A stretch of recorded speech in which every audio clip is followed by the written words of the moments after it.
देश में चीनी के दाम बढ़ते ही अब इस मुद्दे पर सियासत भी तेज हो गई है। एक तरफ आम आदमी की जेब पर बढ़ती कीमतों का असर दिखाई दे रहा है, तो वहीं दूसरी तरफ नेता इस महंगाई को लेकर एक दूसरे पर निशाना साध रहे हैं। जी हां, दिल्ली के पूर्व मुख्यमंत्री अरविंद केजरीवाल ने एक वीडियो शेयर कर चीनी के बढ़ते दामों को लेकर केंद्र सरकार पर सवाल उठाया है। इतना ही नहीं, केजरीवाल का दावा है कि E20 पेट्रोल लाने के चक्कर में गन्ने की खेती को बढ़ावा तो दिया गया, लेकिन सरकार ये भूल गई कि चीनी के लिए भी गन्ने की जरूरत होगी। दोस्तों, ऐसे लगता है जैसे मोदी सरकार बिल्कुल अनपढ़ लोगों की सरकार है।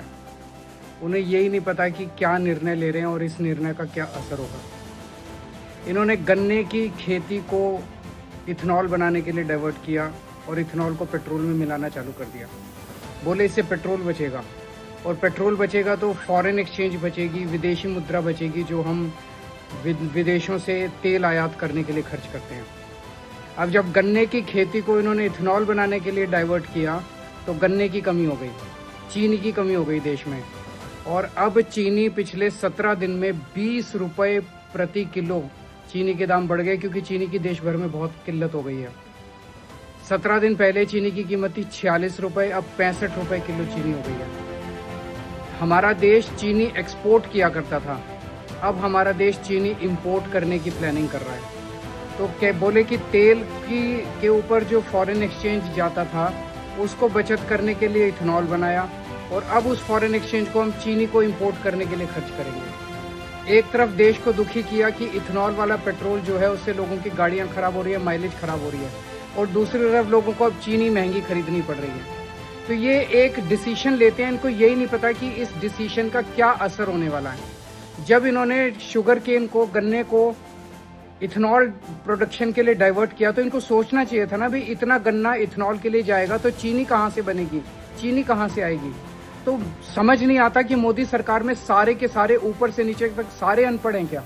इन्होंने अभी तक जितने डिसीजन लिए, इन्होंने नोटबंदी की, पूरे देश में कितने लोग मारे गए, और नोटबंदी का कोई फायदा नहीं हुआ। जब कोरोना आया तो लोगों को ऑक्सीजन के सिलेंडर सप्लाई करने की बजाय बोले थाली बजाओ। ऐसे लगता है कि पूरी की पूरी अनपढ़ लोगों की सरकार है, पर कसूर तो अपना है ना।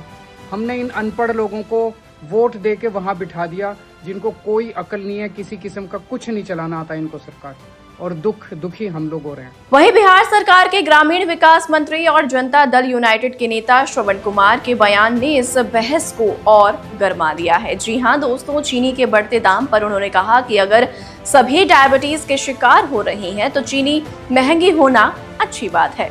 उनके इस बयान को लेकर भी राजनीतिक बहस जो है वो काफी ज्यादा तेज होती हुई नजर आ रही है। ऐसे भी चीनी लोग कम खा रहे हैं, लोग सबको तो आजकल बीमारी हो गया, मिठाई उठाई कम खाते हैं। आजकल तो सब डायबिटीज के शिकार हो रहे हैं।